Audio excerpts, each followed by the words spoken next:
Depois desta maratona do segundo dia, vamos então dar início à última sessão, com o título geral de Estilo, e passo imediatamente a dar a palavra ao primeiro interveniente, o Rui Sousa. O Rui Sousa é um doutorado em Estudos de Literatura e da Cultura pela Faculdade de Letras de Lisboa. Eu poderia dizer, um investigador multifacetado, como se vê pelo seu currículo. Tem dedicado muito do seu trabalho a autores, sobretudo ligados ao surrealismo, mas também a Fernando Pessoa. Enfim, ele está em todo o lado. Como alguém dizia há tempos num outro colóquio, que o Rui Sousa está em todo o lado, no bom sentido da palavra, evidente. E agora está aqui também para nos falar sobre as normas à grega e normas à romana, contextualizando um pouco conhecido projeto da revista Norma, projeto de Pessoa, de 1935. Passo-lhe a palavra. Então, muito boa tarde. Começo por agradecer realmente toda a qualidade da iniciativa e todas as condições que nos têm proporcionado nestes dias. Tem sido tudo extremamente simpático e é sempre bom podermos estar em diálogo entre amigos. Eu estava a comentar há pouco com o António que realmente já percebi por que motivo é que nos puseram juntos nesta mesa. Os nossos títulos são tão extensos que não dava para pôr ali um terceiro conferencista, portanto faz todo o sentido. E uma vez que temos aqui que cumprir normas e que não podemos ser completamente livres, vou passar à apresentação da comunicação. No decorrer das muitas etapas de que se constituiu o seu percurso complexo e diversificado, Fernando Pessoa construiu uma perspectiva sobre o Renascimento, que eu vou aqui tentar brevemente expor, para depois chegar à questão da revista Norma. Mas eu creio que é importante perceber qual é o lugar que o Renascimento ocupa no pensamento de Fernando Pessoa e como este tipo por contraste com outros contextos, o Renascimento é extremamente importante no pensamento de Pessoa.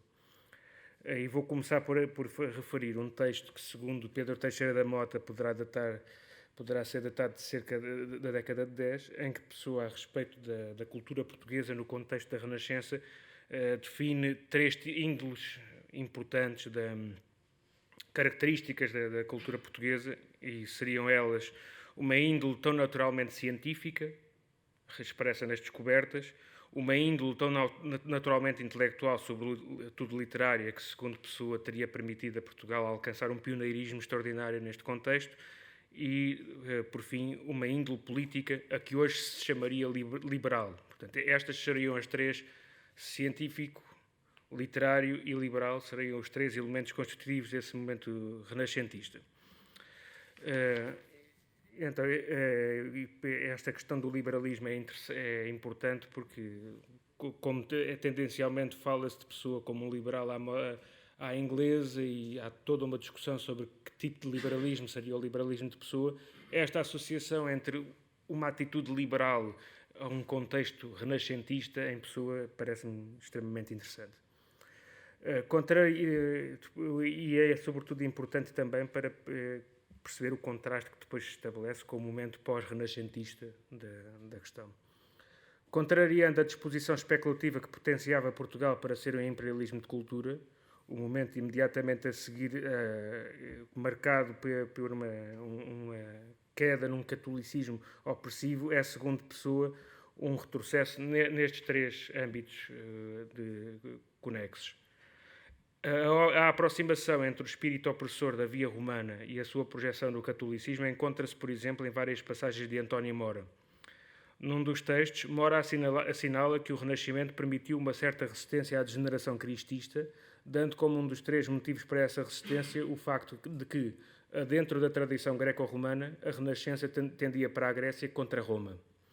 No outro documento, com uma terminologia próxima, Mora salienta que a diferença entre a espontaneidade pagã e o excesso de cultura próprio do cristianismo reside no facto de este, à semelhança da ordem romana, impor códigos artificiais a elementos naturalmente distintos, retirando-lhes a autonomia para assumirem a sua identidade particular.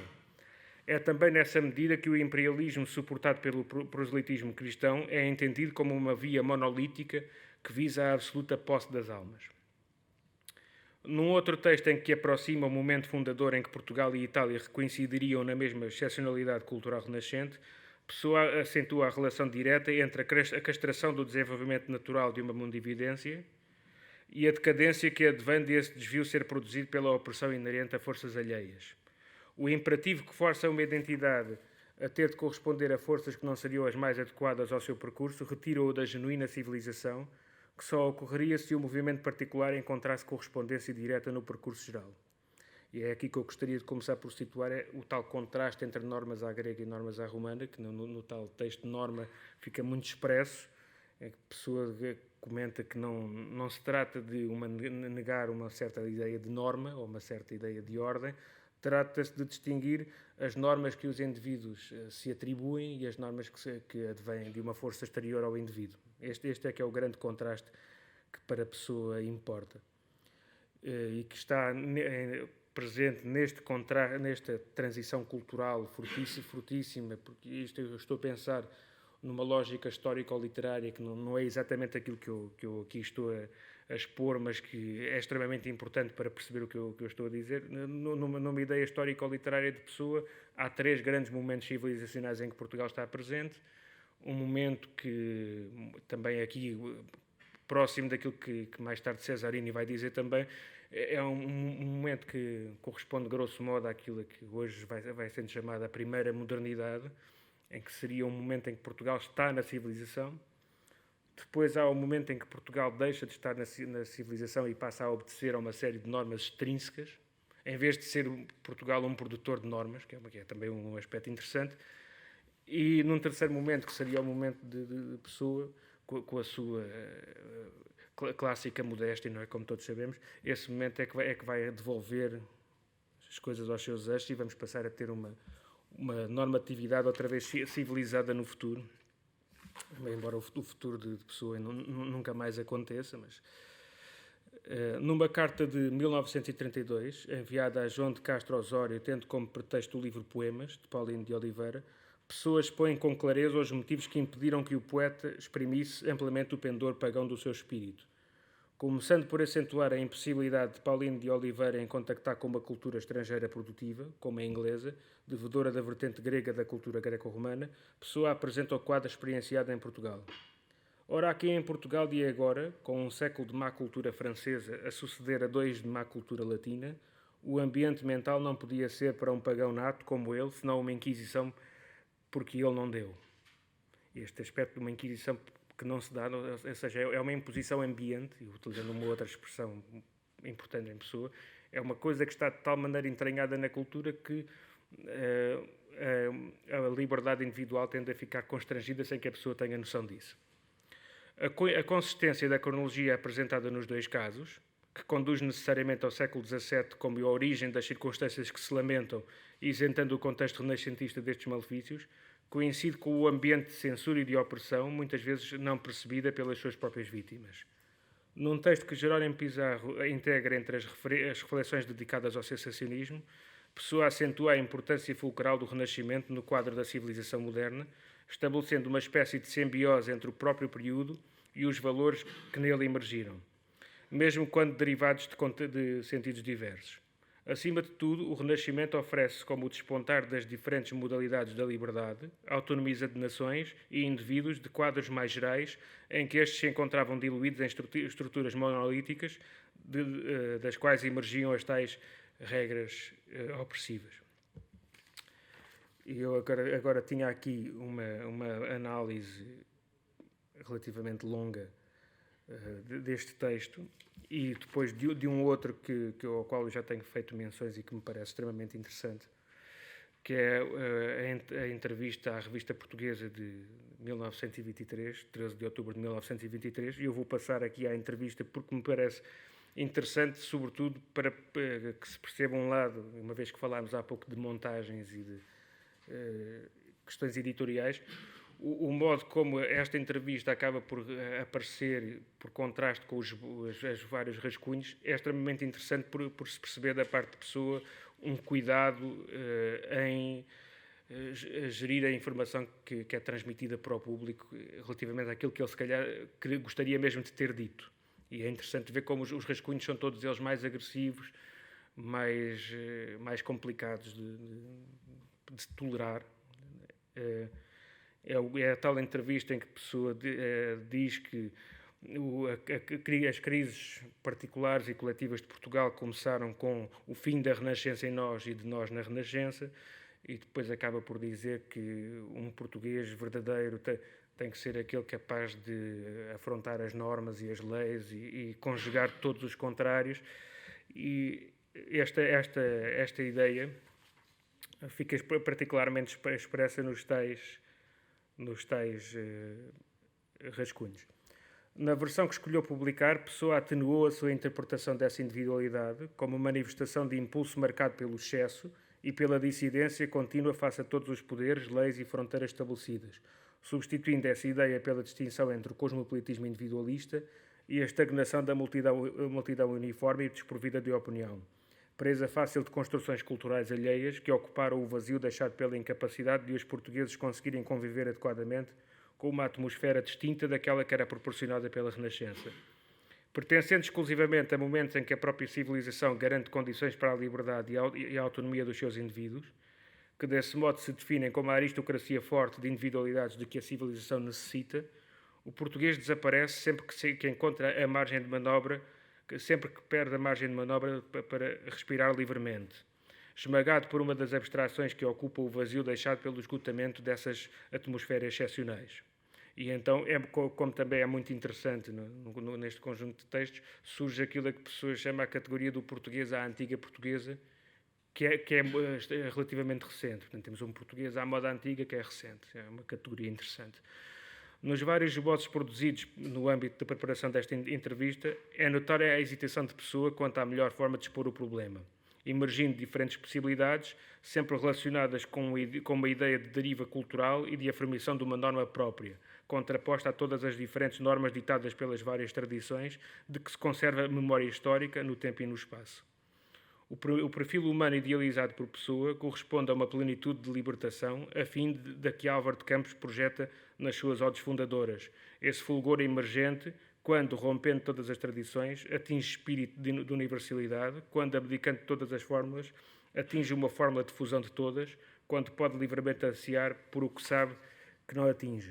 O espírito livre constitui-se a partir de uma fuga permanente aos padrões estabilizadores, impostos como códigos fixos e definitivos, que impedem a abertura necessária a um espírito sincrético e a margem de manobra para que a pesquisa prossiga em função da ânsia do ilimitado. Nessa medida, o genuíno português é um anti-português porque se vai distinguindo permanentemente da fórmula que diferentes regimes adotam para descrever os limites da sua identidade, apresentando-os como um modelo a seguir. Continuamente reativa, a excessividade é um valor que permite distinguir formas diferentes de interpretar a civilização e o diálogo entre culturas, iluminando a Renascença, que serve de modelo ao futuro empreendimento cultural proposto pelo poeta, face ao jugo da ignóbil sagesse católica, protestante ou racionalista dos séculos XVI, XVII, XVIII e XIX. Pessoa destaca também que esse perfil de português que transporta consigo a própria excessividade lhe proporciona, por ser plástico, amorfo, indefinido, incerto, ser capaz de corresponder a todas as manifestações exuberantes da sua aventura espiritual, que se alimenta da sua própria fluidez libertadora, ultrapassando pelo caminho todas as diferenças para as conjugar de um modo particular e original. E agora avanço para a tal norma. Nessa medida, o livre pensador encontra-se em estado de divergência permanente, estabelecendo para si as próprias regras a partir das quais prossegue a sua leitura singular do mundo e, fazendo-o, recusa a disciplina externa, a justa medida indicada, o meio termo estabelecido. É desta natureza o esclarecimento que, num apontamento datado de 1935, exprime o verdadeiro sentido do título da projetada Norma, Revista Quinzenal de Literatura e Sociologia, que é um projeto muito tardio de Pessoa, que, ao que sei, nunca chegou a passar de projeto. É mais um. Apercebendo-se que o sentido fundamental da palavra remete para a ideia de uma regra, Pessoa distingue duas interpretações divergentes do seu conteúdo, diretamente relacionadas com a oposição entre as vertentes grega e romana da cultura clássica. Assim, a via com que se identifica consiste numa regra mental, uma regra com a harmonização de elementos contrários e ainda e principalmente uma regra imposta pelo indivíduo a si mesmo, à grega. Por contraste com os paradigmas que, inspirando-se no perfil romano, impõem do exterior formas de constranger todas essas valências. Eu não sei quanto tempo é que tenho, professora, para saber que tipo de gestão é que eu faço dos próximos textos que gostava de comentar. Gostava de mencionar ainda um dos textos sobre António Boto e o Ideal Estético Criador, publicado em 1932, no qual Pessoa deixa clara a relação entre a atitude apolínea própria dos gregos e a possibilidade de um indivíduo determinar a própria norma pela qual conduzir a sua existência, podendo escolher entre um de três ideais.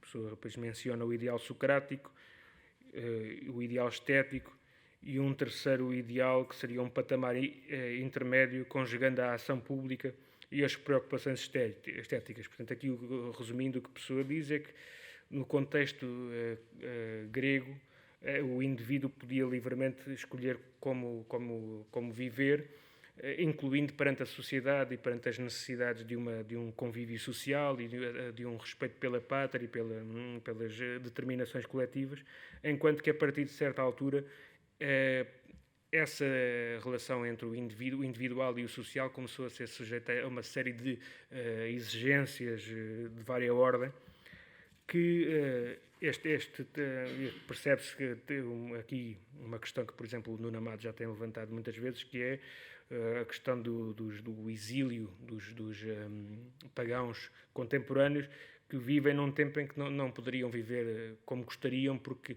as condições ambientes não são as mais adequadas.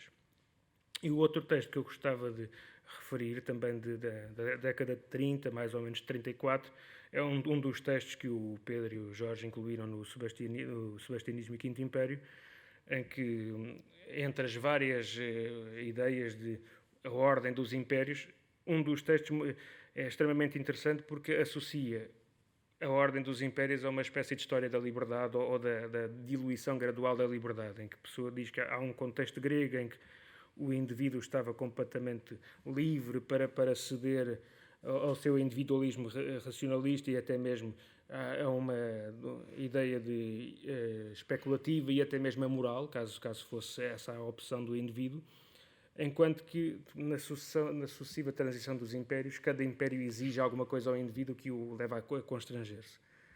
Teríamos, no caso do império, na transição para o momento romano, uma exigência de que o indivíduo participe socialmente, e é este o primeiro grande constrangimento. A pessoa diz, o que no grego era vontade e impulso, e portanto vitalidade, era no romano moral e regra, portanto firmeza. De resto, os gregos como gregos não tinham unidade e os romanos a tinham. Este movimento, em que progressivamente se expande um determinado elemento do império anterior, mas em alternativa se produz uma cisão e um constrangimento das suas características essenciais, é predominante na descrição dos outros modelos imperiais. A transição para a etapa seguinte, a do Império Cristão, volta a produzir impactos significativos nos dois planos fundamentais. Expandir ao mesmo tempo o individualismo grego, ao reconhecer na pessoa humana uma alma imortal, isto é, um ente superior a todas as nações e a todos os impérios. Limitou o racionalismo grego, antepondo à razão a revelação. Expandiu a regra romana ao tornar o indivíduo sujeito inteiramente à regra. Dividiu, porém, a regra em material e espiritual, mandando dar a César o que era de César e a Deus o que era de Deus. Portanto, avança o império, avançam as exigências. Repare-se na amplitude que conhece esta expansão dos patamares. Não apenas ao individualismo grego, entendido como algo natural, se impõe um conceito, a alma imortal, como também aprofunda por cisão o problema normativo de origem romana, ao definir dois núcleos a partir dos quais as regras se vão exercendo e, como Pessoa sublinha, ainda por cima em regras que mais tarde ou mais cedo se tornam conflituantes. A possibilidade de cumprir duas regras ditadas do exterior torna-se ainda mais difícil. Substituindo o Império Inglês, que seria o quarto da sequência numa perspectiva de índole estritamente material, por uma noção mais abrangente, Pessoa define o momento a partir do qual o Quinto Império terá de se erguer, remetendo para a ideia de Europa que se segue à Renascença. Diz Pessoa, o Império Europeu, como cada um dos outros, Para com o anterior, expandiu e limitou este critério. A dualidade que o Império Cristão abriu entre o dever para com Deus e para com César abriu ao europeu entre o dever para com a fé e para com a razão. Formou-se assim o espírito científico que examina, que induz, conclui em qualquer espécie de matéria como se a fé não existisse. Mas aqui, ao mesmo tempo que há expansão, há limitação, pois que a fé e a razão uma à outra se limitam. A fé ou a revelação tem por esfera legítima tudo quanto não pode ser assunto da ciência, isto é, de observação ou experimentação. A razão tem por esfera legítima tudo onde se pode observar e experimentar, e só isso. Repare-se como o essencial da ideia de renascença, conforme noutras passagens Pessoa a encara, está implícito nesta ideia de proliferação de valores divergentes e num quadro de incerteza e indeterminação que não é muito diferente daquele com que os vários trechos de obras como o Livro do Desassossego ou a Educação do Estoico servem para contextualizar a geração. Portanto, sempre que a pessoa diz pertence a uma geração que não sei quantos, é este contexto aqui que está em causa. A Renascença é, em certa medida, um efêmero espelho do contexto original da especulação grega e um cadinho de possibilidades, materialmente configuradas enquanto formas de viver, que foram rapidamente silenciadas por uma série de dogmas de natureza política e religiosa de que o termo seitas é emblemático. Não é por acaso que no texto A Evolução do Comércio, publicado a 25 de março de 1926, Pessoa associa como paradigmas do seu ideal de comércio Atenas e Florença. E temos aqui mais uma vez os três grandes modelos.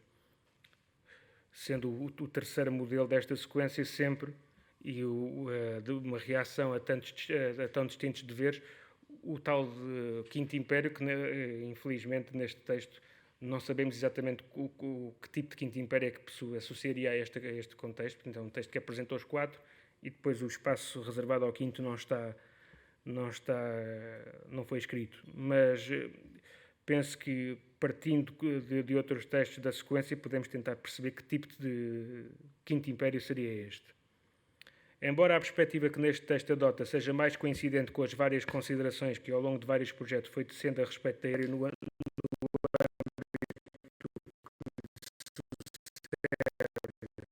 e, portanto, o mesmo procedimento no que respeita ao Quinto Império do que propriamente um ideal de demolição, está também presente na reflexão um certo ideal de liberdade, na medida em que se propõe um respeito pela pluralidade das culturas que nas estruturas imperiais anteriores não fora devidamente contemplada. É o que se impõe da sugestão de que, contra a primazia neste ponto imperial da religião cristã, tem-se oposto o igual direito a uma primazia que pode invocar as religiões maometana, budista e outras, e da coeva recusa de qualquer uma delas para representar o tipo de império universal idealizado para o seu projeto.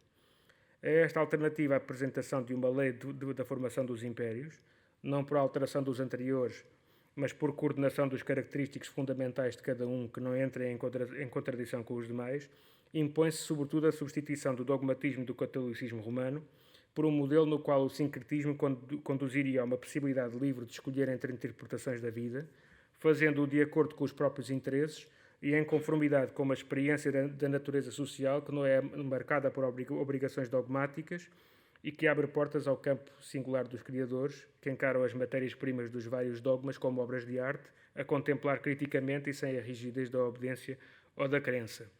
Verdadeira via intermédia, que idealmente teria encontrado a sua única expressão socialmente adaptada na Grécia, a modividência liberta idealizada por Pessoa corresponde a um jogo entre o temperamento e as flutuações de cada ocasião, com base na interação entre a vontade e o impulso, que não se pode manter a partir do momento em que uma determinada regra alheia ao indivíduo defina um caminho a seguir, mesmo contra a sua vontade, e, sobretudo, a obrigatoriedade de o seguir sempre, anulando a disponibilidade do seu pensamento para corresponder a outros impulsos. Muito obrigado uma vez mais.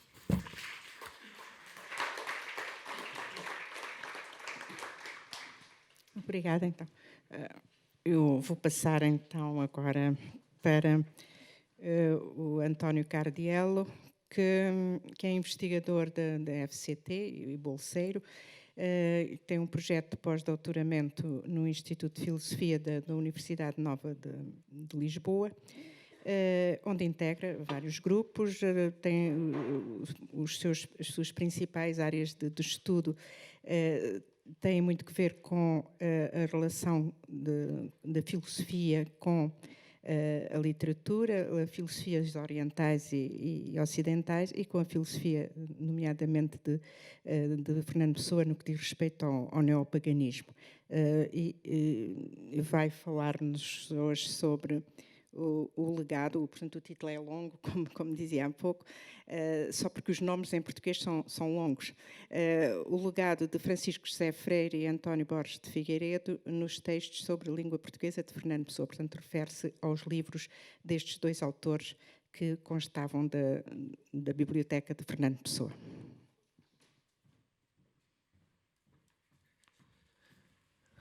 Obrigado, professora Manuela Braga Silva, pela apresentação. Obrigado às pessoas que resistiram depois de muitas horas e estão aqui sentadas na plateia. A ideia do tema desta apresentação tem uma história engraçada e gostaria de partilhar convosco. A história começa, para simplificar, a 4 de maio de 2020 e tem como primeiro protagonista, não sei se isto, portanto, está muito bem, tem como primeiro protagonista o livro Reflexões sobre a Língua Portuguesa, escritas por Francisco José Freire, uma publicação com algumas anotações pela Sociedade Propagadora de Conhecimento Úteis. O livro que, para quem está na plateia, podem ver na parte esquerda do ecrã. O autor do livro,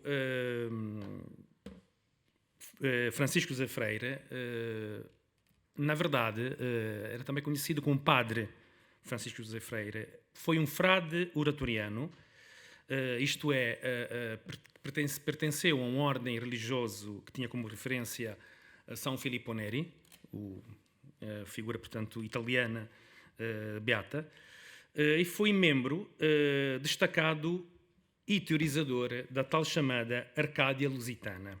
Foi fundada aqui em Portugal em 1757. Como o próprio nome diz, a Arcádia Lusitana refere-se a um movimento mais amplo, o arcadismo, que nos séculos XVIII, XIX, em parte também anterior, via na teorização do regresso à natureza, contra, portanto, alguns tipos de abusos da sociedade, de grupos sociais mais dominantes da época, uma necessidade civilizacional. Obviamente com posições às vezes muito iconoclastas, já que um dos alvos era mesmo o clero e a nobreza, portanto, que abusavam de facto das classes sociais menos abastecidas, das formas que, como sabemos, como são notas, não é? Em muitos livros do século XVIII e século XVI. Relativamente a essa figura, foi por isso que também uma característica muito pessoana, foi conhecido pelo pseudónimo de Cândido Lusitano, um pseudónimo que ele próprio e outras pessoas também junto do seu grupo lhe atribuíram. Em termos de trabalho retórico, destacou-se no combate aos excessos do barroquismo seiscentistas e defensor também do bom gosto e do neoclassicismo emergente no seu tempo. Relativamente à obra, que não é só esta obra, mas a obra em geral de Francisco José Freire, podemos sintetizar que centra-se na divulgação do pensamento estético-literário dos clássicos, mesmo para, como podemos ver, uma continuidade com o tal arcadismo, e através da sua tradução para a língua portuguesa, portanto, um regresso aos clássicos, tendo como a língua portuguesa como forte referência, e na defesa de uma concepção da poesia como imitação da natureza, obviamente na esteira da poética de Aristóteles. Relativamente ao volume que está aqui, tenho algumas notas de rodapé que gostaria agora de acrescentar. Para já, são notas que, por exemplo, despertaram, em coração, o interesse da Casa Fernando Pessoa, porque realmente, quando eu falei em esta data, 4 de maio de 2020, aconteceu um leilão aqui em Lisboa de determinadas peças, não apenas, portanto, documentos e livros, mas peças de vário tamanho e valor, do espólio do Luís Miguel Rosa Dias, como sabemos, é sobrinho herdeiro de Fernando Pessoa. Um espólio que ocorreu um ano depois, mais ou menos, do falecimento, como é conhecido esta notícia, do próprio Luís Miguel Rosa Dias. E como sabemos, quando da morte de Fernando Pessoa, ficou como meio herdeiro de tantos elementos, não apenas, portanto, papéis do próprio Fernando Pessoa. Portanto, neste leilão havia diferentes peças, e uma desta era realmente este exemplar que está aqui, depois vamos ver melhor algumas características técnicas do exemplar. E dentro dos elementos, algumas características importantes, há também algumas que, no entanto, deixaram um pouco, criaram algum impasse no momento, porque é verdade que o leilão se realizou no dia que eu disse, é verdade que a Casa Pessoa exerceu o direito de compra, mas houve alguns dias em que, obviamente, com muitas peças disponíveis e com uma escolha limitada, inevitavelmente, a Casa Pessoa tinha de fazer, é preciso verificar se efetivamente este livro valesse a pena, ou seja, se era um livro digno de entrar, por exemplo, e ser incluído no arquivo, portanto, no acervo da biblioteca particular. Porquê este impasse? Porque realmente este livro, se nós olharmos para este livro, não temos uma assinatura da posse de Fernando Pessoa. Como sabemos, é um elemento importante, mas não é decisivo. Eu vou explicar porquê, mas quem trabalhou já no espólio de Fernando Pessoa e na biblioteca sabe que a assinatura não...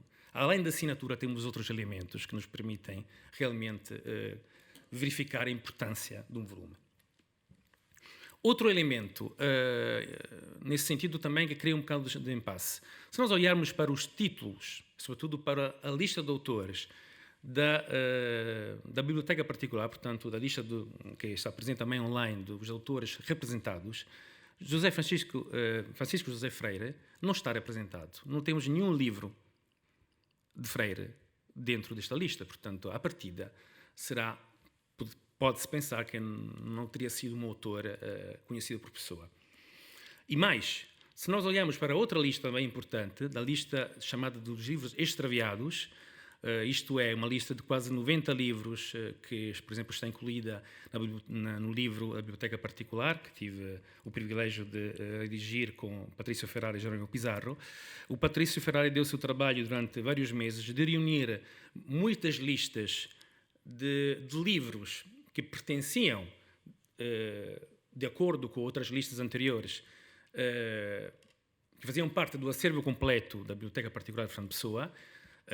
As primeiras listas, ou tentativa de listagens de títulos e nomes é dos anos 50, final dos anos 50, e, salvo erro, a pioneira nesse aspecto foi, mais uma vez, Maria Elia de Calhós.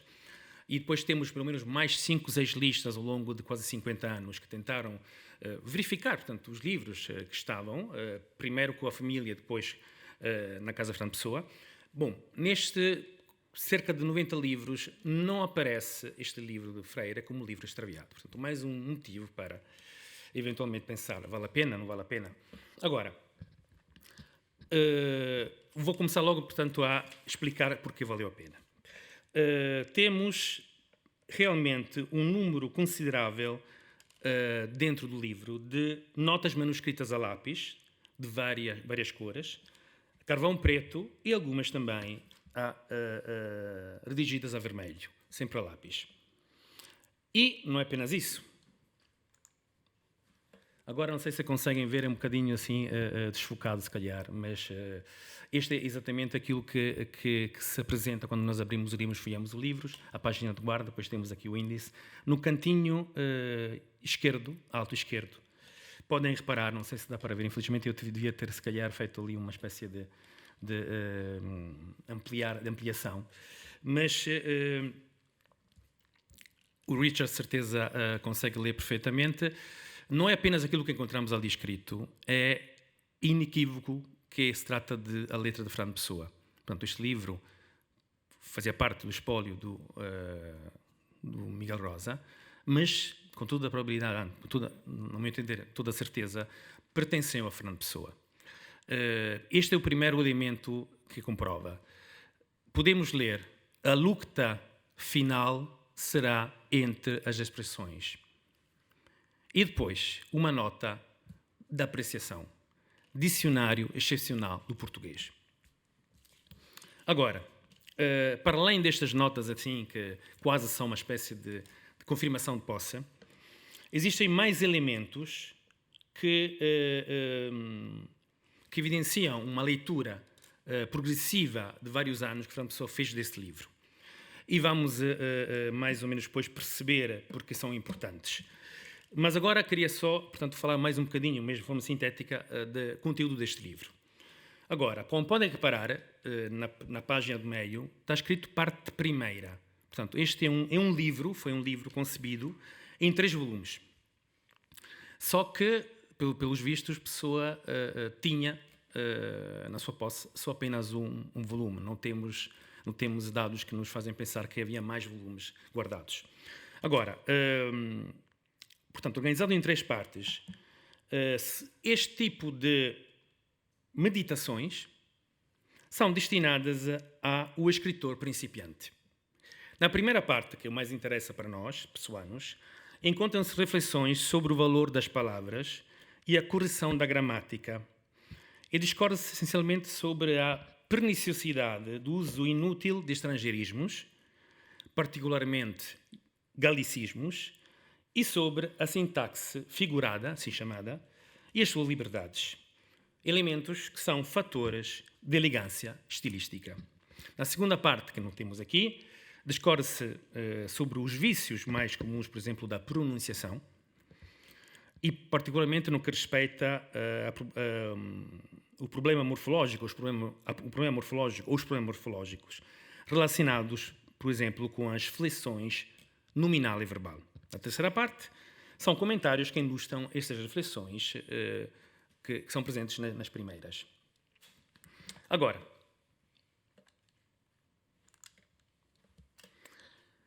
isto é aquilo que disse até agora são os elementos do conteúdo desse livro.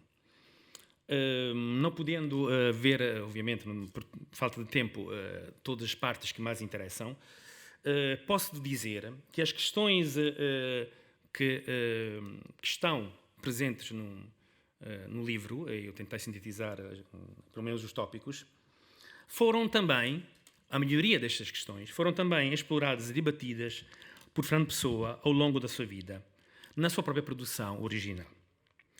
Isto, de facto, permite-nos equacionar, a meu ver, mais um elemento de contacto, pelo menos de influência, do magistério de Freire em relação a alguns textos de Fernando Pessoa. E não só apenas textos ligados à língua portuguesa, como veremos. Vou tentar ser mais rápido agora. Não são realmente textos marginais, este que Fernando Pessoa escreve sobre a língua portuguesa, por extensão e por relevância estético-literária. Por exemplo, como este índice mostra, estamos aqui agora a destacar a edição A Língua Portuguesa, que foi organizada por Luís de Medeiros, uma edição de 1997, salvo erro. E, como podem ver, esta estrutura do índice é uma estrutura, como muitas vezes acontece, que não é uma estrutura deixada, ou melhor, considerada por Fernando Pessoa, mas é uma estrutura pensada e organizada e decidida pela própria editora. Portanto, respeitamos a escolha da editora, que realmente, neste caso, batem certo, a meu ver, e como podemos realmente reparar pelos próprios títulos que ela deu, os temas são vários, cruzam-se. Uma primeira parte do problema ortográfico, Fernando Pessoa entra de forma assim muito assim, digamos assim, superficial, no sentido que não é superficial, mas toca alguns aspectos assim mais gerais. Depois temos uma segunda parte muito mais densa e interessante, onde se alternam textos em inglês e textos em português. Textos exclusivamente em inglês que Luís de Medeiros traduziu também para o português. Portanto, é uma edição quase bilingue. Da teoria da ortografia, a atribuição de preposições, a propriedade da linguagem, notas para um critério ortográfico, que são partes mais leves, em termos também de textos. Temos os últimos 3 capítulos, que, a meu ver, são os mais interessantes. É sobre a chamada reforma ortográfica, por exemplo, eu vou explicar o que é isso, sobre a língua internacional e sobre as 5 línguas imperiais. Agora, sobre a questão da ortografia, Fernando Pessoa debateu imenso. Chegou a escrever, portanto, várias paragens onde, por exemplo, que vou dizer, cito, a palavra escrita é um elemento cultural, a falada apenas social. E sempre neste conjunto de textos, da primeira parte, temos outro tipo de linha, cito, a base da ortografia é não haver confusão de sentido nas palavras escritas. Fim de citação. Como mostrar, portanto, que a ortografia, de facto, no entendimento de pessoa, serve por este uso muito específico e importante. Mas em termos daquilo que é a questão do problemática da chamada reforma ortográfica, aqui entramos num contexto muito importante, se quisermos até atual.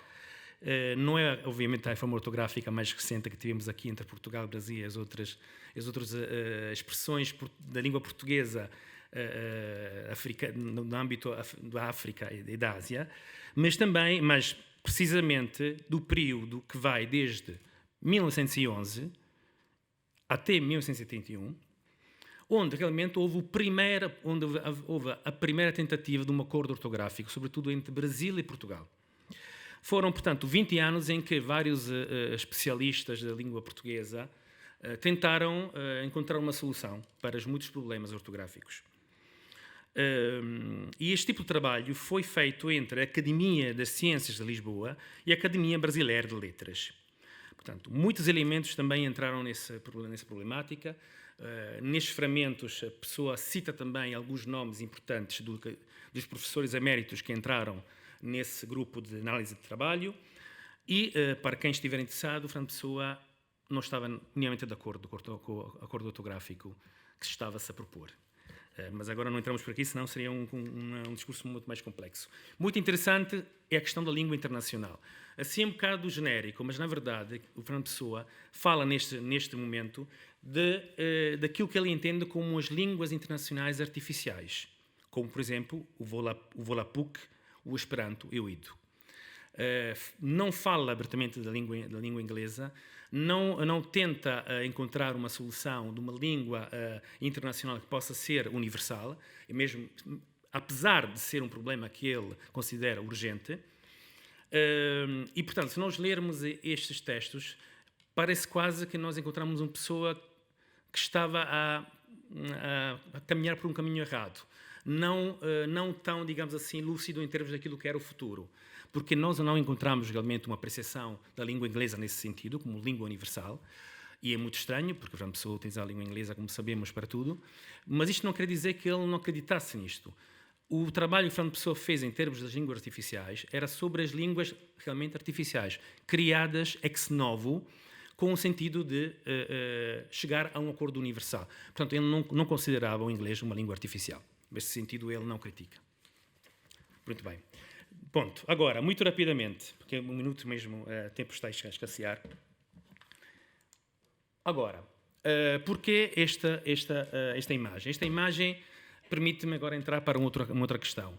Para já, no pós-fácio de Luísa de Medeiros, o pós-fácio começa mesmo assim, mostrando como a problemática da língua portuguesa, os tantos problemas que houve na língua portuguesa, estão ligados a um projeto de Fernando Pessoa, que, como sabemos, chama-se Cosmópolis, que integrava também um projeto ligado à produção, por exemplo, de um projeto da Atena.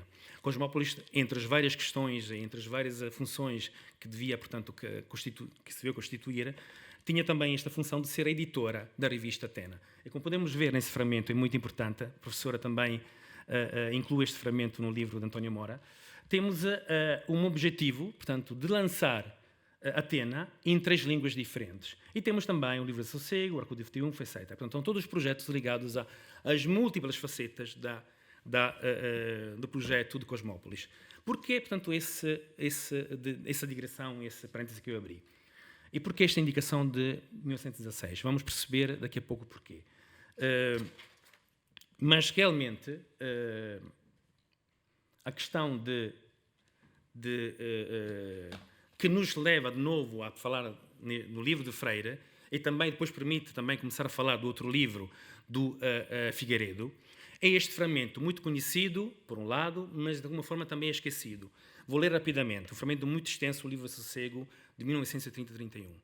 Reparem bem nesta data. Quando eu falei dos textos de Fernando Pessoa sobre a língua portuguesa, da questão na edição de Luísa de Medeiros, também a maioria desses textos é entre os anos 30 e 31. Portanto, da mesma datação, e o Richard pode confirmar, desse fragmento, que deve ser, portanto, entre os 30 e 31. Vou ler este fragmento muito importante, que nos permite entrar por vários assuntos. Não conheço prazer como o dos livros, e pouco leio. Os livros são apresentações aos sonhos, e não precisa de apresentações quem, com a facilidade da vida, entra em conversa com eles. Nunca pude ler um livro com entrega a ele. Sempre a cada passo, o comentário da inteligência ou da imaginação me estourou a sequência da própria narrativa. No fim de minutos, quem escrevia era eu. O que estava escrito não estava em parte alguma. E aqui vamos entrar realmente na relevância, porque aqui emerge de novo a figura de Freire.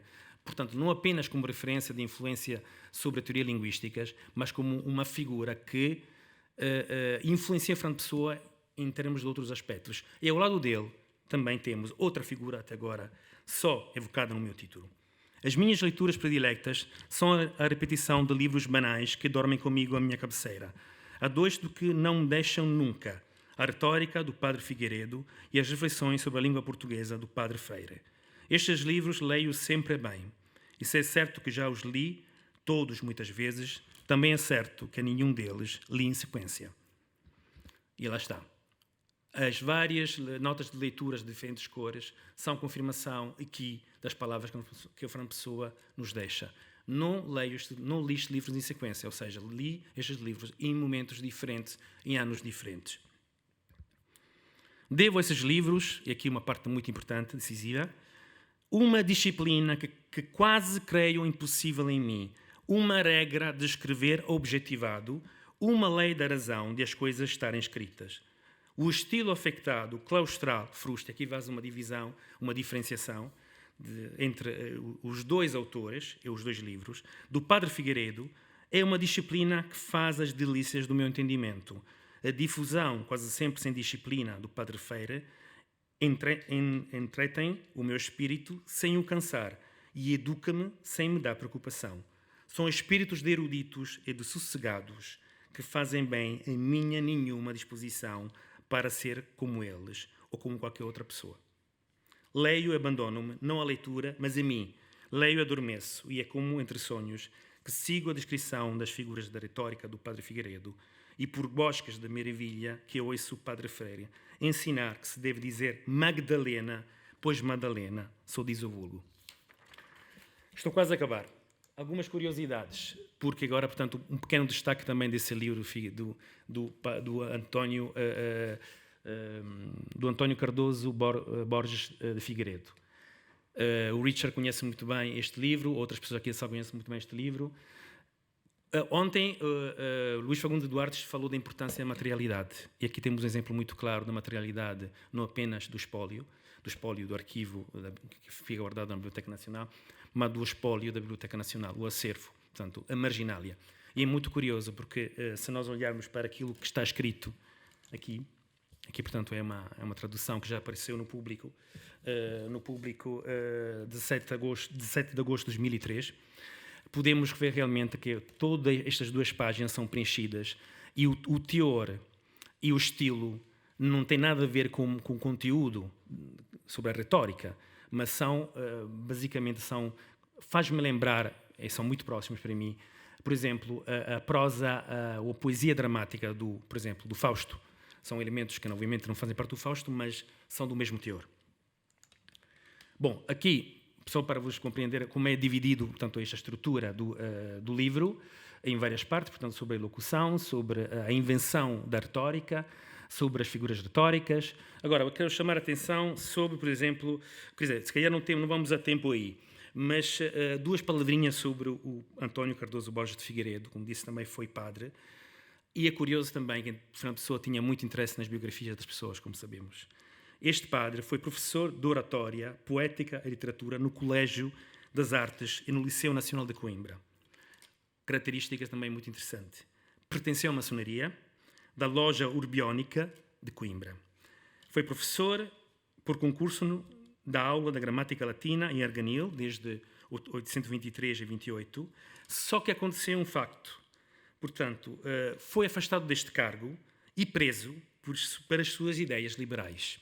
Portanto, a pessoa simpatizava muito com Figueiredo por causa disso. E mesmo para acabar, não tenho tempo para mostrar isso, que estava ali, mas aqui. Quando eu falei e mostrei aquele fragmento sobre a edição, ou tentativa, portanto, de tornar Cosmópolis um projeto, entre as várias coisas, de editar uma revista e outros projetos, outros livros e outras obras de Fernando Pessoa e dos heterónimos, falei em 1916. Tão importante esta datação porquê? Para já, Jerónimo Pizarro é o único que coloca aquele fragmento, e, no meu ver, faz sentido, antes de setembro de 1916. Porque, geralmente, até agora, até nos últimos anos, antes da edição do Jerónimo, pensava-se que aquele fragmento fosse datável uns anos mais tarde, por exemplo, em 1919. Mas, assim sendo, podemos reparar como a questão sobre a objetividade da palavra, que nós encontramos, por exemplo, em muitos aspectos daquele trecho do livro do Sossego, estão aqui presentes em termos de teoria literária. Vou ler estes fragmentos a mostrar que há realmente uma relação direta, em termos também de datas, entre aquilo que era o projeto de Pessoa, de publicar, já a partir de 1916, um projeto que tinha Atena como referência, e algumas passagens sobre a arte que ele entendia ser uma arte moderna. A obra de arte, fundamentalmente, consiste em uma interpretação objetivada de uma impressão subjetiva. Difere, assim, da ciência, que é uma interpretação subjetivada de uma impressão objetiva, e da filosofia, que é ou procura ser uma interpretação objetivada de uma impressão objetiva. Não sei se se lembram do fragmento um bocado, fala muito da questão de como o Padre Freire e o Padre Figueiredo deram-lhe esta capacidade de tornar-se mais objetivo na sua arte e na sua produção literária. Vejamos o que quer dizer a objetivação. A palavra implica a redução da ideia, ou seja o que for, que há de ser ideia e não objeto, para poder dizer-se que se objetiva, à categoria do objeto. Isto quer dizer a categoria de coisa análoga a qualquer coisa que ocupa o mundo exterior. E noutro fragmento, publicado noutra edição, neste caso, Sensacionismo e Outros Ismos, o que distingue o paganismo greco e romano, e aí mesmo vou concluir com a última slide que vai a seguir, é o caráter objetivo que nele transparece, é feito de uma mentalidade que, embora diferente nos dois povos, tinha de comum a tendência para colocar a natureza exterior, ou num princípio, embora abstrato, derivado dela, o critério da realidade, o ponto da verdade, a base para a especulação e para a interpretação da vida. E aqui tento fechar o círculo que comecei a abrir com aquele fragmento sobre Atena e Cosmópolis.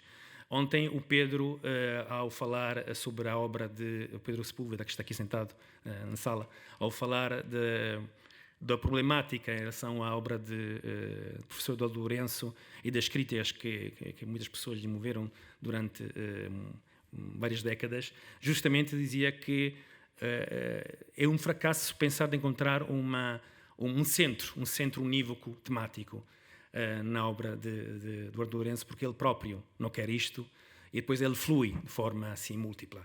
A mesma coisa podemos dizer, obviamente, de Fernando Pessoa, e, portanto, aqui eu não estou a encontrar um centro, porque é um centro esvaziado, propositadamente, por Fernando Pessoa, mas estou a tentar cumprir um círculo, com um centro, obviamente, vazio. Este círculo é esta passagem conhecida também, publicada no primeiro número da revista Atena, em 24, e esta passagem é realmente uma confirmação sobre a questão daquilo que é o equilíbrio entre o subjetivo e o objetivo. E leio este fragmento e termino. A arte e a expressão de um equilíbrio entre a subjetividade da emoção e a objetividade do entendimento, que, como emoção, entendimento, e como subjetivo e objetivo, se entrepõem e, por isso, conjugando-se, se equilibram. Representa Apolo o equilíbrio do subjetivo e do objetivo. Figura Atena a harmonia do concreto e do abstrato. A arte suprema é o resultado da harmonia entre a particularidade da emoção e do entendimento, que são do homem e do tempo. A universalidade da razão, que para ser de todos os homens e tempos, é de homem e de tempo nenhum. Como sabemos, as influências sobre o paganismo em Fernando Pessoa são múltiplas, foram debatidas por muitos colegas, eu dei o meu modesto contributo, mas mesmo para acabar, entre as influências novas que poderão surgir, porque é sempre assim, quando nós pensamos em trabalhar a obra de Fernando Pessoa, do arquivo e da biblioteca, sempre ter em conta que vão surgir novas influências, a meu ver, não podemos descartar também a influência dos dois autores que fazem parte da minha apresentação. Francisco José Freire e António Cardoso Borges de Figueiredo. Muito obrigado pela paciência e por estarem aqui mais uma vez.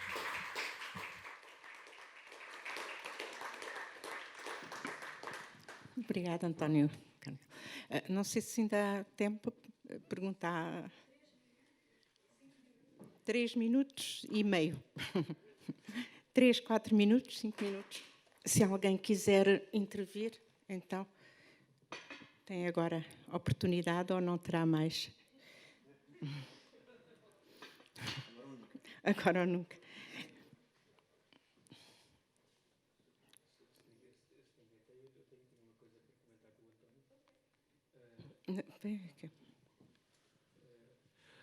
Então, António, só por curiosidade, aquele primeiro slide que tu apresentas com a frase do Pessoa e a questão de que o grande conflito será o conflito das expressões, não sei se tu pensaste em alguma interpretação para esse sobretudo tendo em conta que depois e é curioso porque para ter feito Pandan devia ter apresentado a outra versão da comunicação que eu tinha pensado apresentar, que era sobre os textos de 1930, da ortografia, que também são muito interessantes a este respeito da norma e tudo isso, porque nesses textos a pessoa coloca a questão da ortografia muito em termos de conflito entre ideias do que é a língua e do que é a norma de linguística e do modo como existe uma língua do poder e uma língua dos criadores. E não sei se achas que isso pode ter alguma coisa a ver com o tal conflito das expressões, porque em Pessoa a ideia de um conflito nunca é apenas circunscrita, há sempre uma... Bem, Rui, eu comecei a trabalhar neste assunto mais recentemente. É verdade que a ideia surgiu já há um ano, mas comecei a entrar mais nesse assunto há poucas semanas, poucos meses. Mas pelo que eu comecei a ver realmente, e tu tens muita competência sobre este assunto, eu acho que vamos mesmo por aí, é nesse sentido. Mas realmente é uma frase solta, é muito curioso porque há outras marginais do livro de Freire, mas são marginais ligadas, de facto, a partes de capítulos, de momentos, de parágrafos, onde a pessoa comenta e faz análises mais técnicas daquela problemática, daquele uso de língua, pronto. E é curioso porque esta frase está ali, completamente assim, solta, de alguma maneira assim, também esotérica, porque abre muitos caminhos e deixa algumas dúvidas e portanto... É mesmo isso, porque aquela frase, que, claro que pode ser lida de modo literal e, portanto, teríamos uma questão meramente gramatical do mesmo modo que aquele projeto sobre a língua portuguesa também pode ser lida apenas como uma proposta pessoana de discussão da questão da ortografia, do acordo ortográfico e tudo isso. Mas, tal como acontece em praticamente toda a obra, os textos nunca são sobre aquilo que parecem ser, não é? Do mesmo modo que os textos sobre o comércio muitos deles não são sobre o comércio e por aí fora. E aqui parece-me que estes textos de ortografia também não são apenas sobre ortografia e alguns não são de todo sobre ortografia, portanto. Talvez possa ajudar ou complicar mais coisas. Mais uma frase de Fernando Pessoa, que por acaso está reunida, é uma epígrafe do livro de Luísa Medeiros. Quem não lê bem uma palavra, não vê bem uma alma. Mas isso, eu vejo que isso interessa-te muito, e então se calhar podes prosseguir nesta direção, já que já começaste a tua investigação e estás já adiantado. Portanto, foi bem pensada esta conjugação das duas comunicações neste remate do dia. E muito mais haveria por dizer, certamente. Não sei se alguém quer intervir mais. 1 minuto. Richard.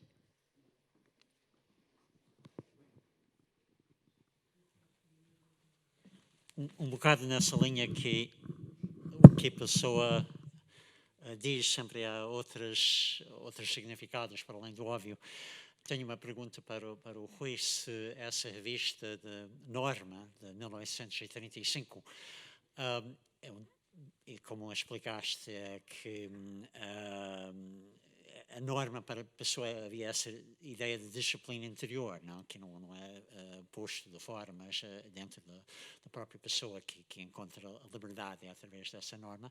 E a minha pergunta é que se o convite é para tu comentares um pouco sobre essa revista nesse momento político em Portugal.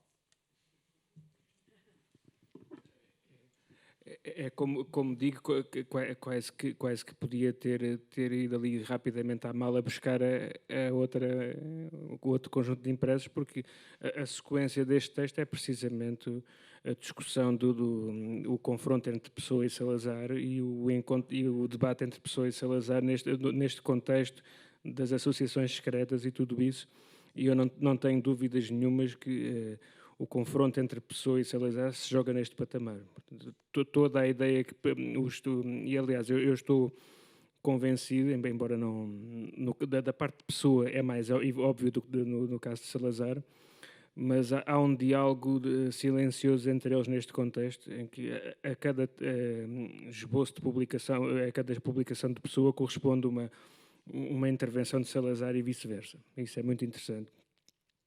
Por exemplo, o texto das associações secretas e outros esboços que a Pessoa tem neste contexto mencionam discursos de Salazar e são reações diretas a discursos, citam passagens de discursos, do mesmo modo que me parece que o discurso de Salazar, imediatamente a seguir à publicação de associações secretas e depois no lançamento, na entrega dos prémios relativo à mensagem, o conteúdo desses discursos parece-me que tem como um dos seus principais alvos Pessoa e o texto de Pessoa e o contraste entre a mensagem e as associações secretas. E aí parece muito claro e parece-me evidente que o tipo de norma que Pessoa tem em mente é um tipo de norma que não se adequa minimamente aos critérios do Estado Novo, que representa praticamente tudo aquilo que o tal ideal de renascimento pessoano não teria como característica. Portanto, acho que faz todo o sentido e é realmente uma questão a desenvolver e fico satisfeito de ainda ter algumas coisas por explorar. É bom sinal. Bom, encerramos então hoje o dia e amanhã continuaremos.